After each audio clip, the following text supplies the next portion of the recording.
कुछ जरूरी मुद्दे, जिन मुद्दों का आपके जीवन पे पड़ता है गहरा असर। हर मुद्दे की होगी तथ्यों और आंकड़ों पर बात। सिर्फ 8 बिंदुओं से होगी पूरे मुद्दे की पड़ताल। क्या है सही और क्या गलत, फैसला आपका। हर मंगलवार, गुरुवार और शनिवार रात 8 बजे सिर्फ ट्रूपल.com पर। देश में लागू होना चाहिए यूसीसी, महिला सुरक्षा को मजबूती और कानूनों को सरल व स्पष्ट बनाने में मदद। देश में व्यक्तिगत कानून आमतौर पर महिलाओं के साथ भेदभाव करते दिखते हैं, खासकर शादी, तलाक, उत्तराधिकार व संरक्षण से जुड़े मामलों में महिलाओं को लैंगिक असमानता सबसे अधिक देखने को मिलती है। ये कानून ऐसे भेदभाव को खत्म करने में मदद करेगा। इसके अलावा यूसीसी के जरिए व्यक्तिगत कानून में मौजूद अजीबोगरीब नियमों को फिर से खंगाला जा सकेगा और एक सरल और स्पष्ट प्रणाली का निर्माण किया जा सकेगा जो सभी पर एक समान रूप से लागू होगा और सभी को आसानी से समझ में आ सकेगा। आधुनिकीकरण के साथ निरंतरता स्थापित करने में मदद। समान नागरिक संहिता कानून के सही प्रयोग में निरंतरता प्रदान करेगा और यह सुनिश्चित करेगा कि धर्म या व्यक्तिगत कानून के आधार पर भेदभाव न हो और सभी को समान अधिकार व सुरक्षा प्राप्त हो। इसके अलावा यूसीसी से देश के लॉ सिस्टम को मॉडर्नाइज करने और कुछ बेहतर सुधारों को अंजाम देने की भी आजादी मिलेगी। यह कानूनों में सामंजस्य लाने का काम भी करेगा।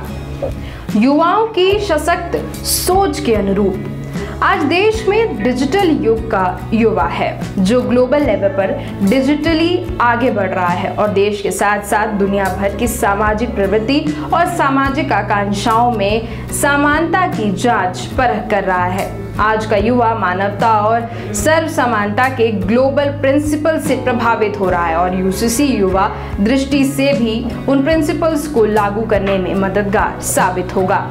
आपसी समझता को मिलेगा बढ़ावा।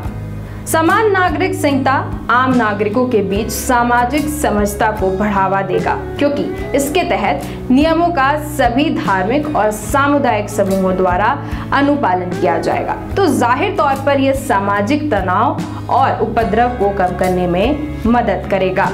अब इन बिंदुओं के आधार पर मैं कह सकती हूँ कि हाँ, देश में यूसीसी लागू होना चाहिए।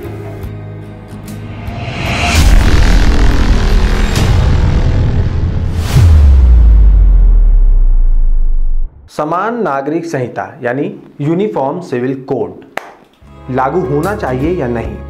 नहीं। संविधान के साथ छेड़छाड़। जी हाँ, संविधान के अनुच्छेद 25 का हवाला देते हुए ये कहा जा सकता है कि संविधान ने देश के सभी नागरिकों को धार्मिक स्वतंत्रता का अधिकार दिया है, इसीलिए सभी पर एक जैसा कानून नहीं थोपा जा सकता। ऐसा करना साफ शब्दों में संविधान के साथ खिलवाड़ ही समझा जाएगा।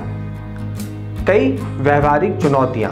जी हाँ, भारत एक बहुसांस्कृतिक देश है और इस देश में यूसीसी लागू करने में यही सबसे बड़ी चुनौती है। यहाँ एक तरफ हिंदू धर्म में विवाह को एक संस्कार माना जाता है, वहीं इस्लाम में इसे एक कॉन्ट्रैक्ट समझा जाता है। इसी प्रकार ईसाई और पारसियों के रीति रिवाज भी अलग अलग है। व्यापक सांस्कृतिक विविधता के कारण निजी मामलों में एक समान राय बनाना व्यावहारिक रूप से बेहद मुश्किल है। राजनीतिक मुद्दा अल्पसंख्यक खासकर मुस्लिम्स खिलाफ। जी हाँ, देश के अल्पसंख्यक खासकर मुस्लिम आबादी के लोग समान नागरिक संहिता को उनकी धार्मिक आज़ादी का उल्लंघन मानते हैं। ऐसे में एक बड़ी आबादी की मांग को अनदेखा करके कोई कानून अमल में नहीं लाया जा सकता। फिर राजनीतिक मुद्दा होने के कारण जहां एक दल इसे देश हित में बताता है तो दूसरा इसे अल्पसंख्यकों के खिलाफ साजिश के रूप में देखता है। इसके अलावा एक चुनौती ये भी है कि देश के अलग अलग हिस्सों में एक ही मजहब के लोगों के रीति रिवाज अलग अलग होते हैं। ऐसे में सभी के लिए सभी पहलुओं को ध्यान में रख के कानून बनाना आसान नहीं होगा।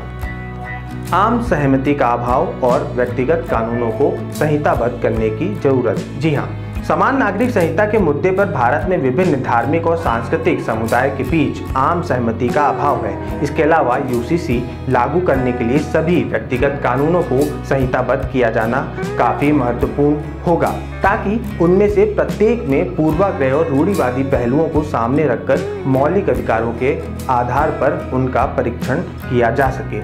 अब इन बिंदुओं के आधार पर मुझे लगता है कि देश के अंदर यूसीसी लागू नहीं होना चाहिए।